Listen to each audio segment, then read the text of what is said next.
kay money breakfast run sa here at New Star by Philly Cafe. So we're the first ones to arrive. So muna na yung mga pagkaon dali. Of course, not composite what they have. That one. Oh, oatmeal and champurrado. Parang amazing kayo. And of course, na ba mga fried hash browns.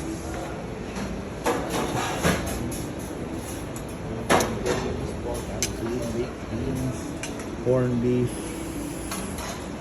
Breakfast na. Oh, grabe. Oo. So, una-una siya. Siya yung pinakauna nagkuha. Of course, egg station. Chawanmushi, Satsuka, egg frittata. So, then of course, their noodle station here.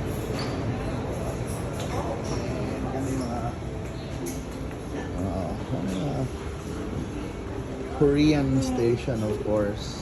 Diba? Mga na, one morning. Of course, one of my favorite station, ang Asian station.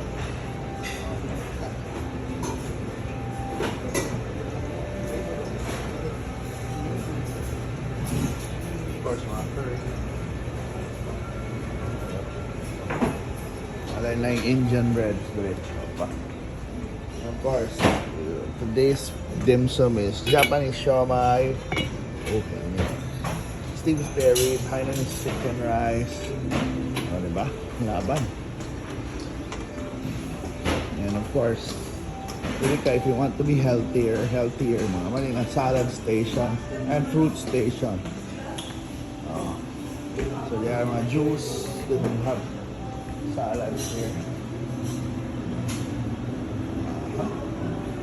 And of course, silang yogurt. And then, hiyaw kayo, mga rambutan, apples. Okay, ang season, and of course, if you want coffee, dali ka mga coffee. Dali ka mga coffee. This is like coffee machine dali.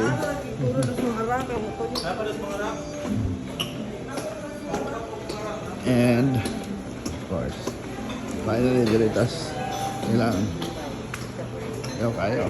Turon. Water fries.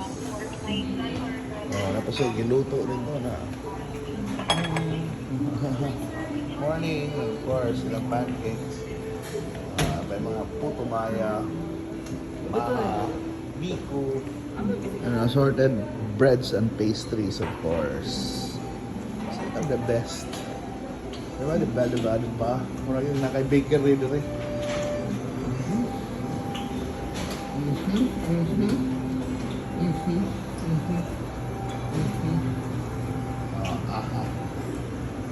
So that's our quick preview.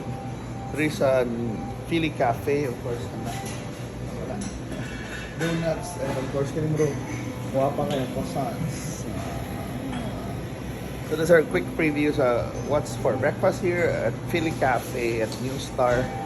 So mukhaon sa ko.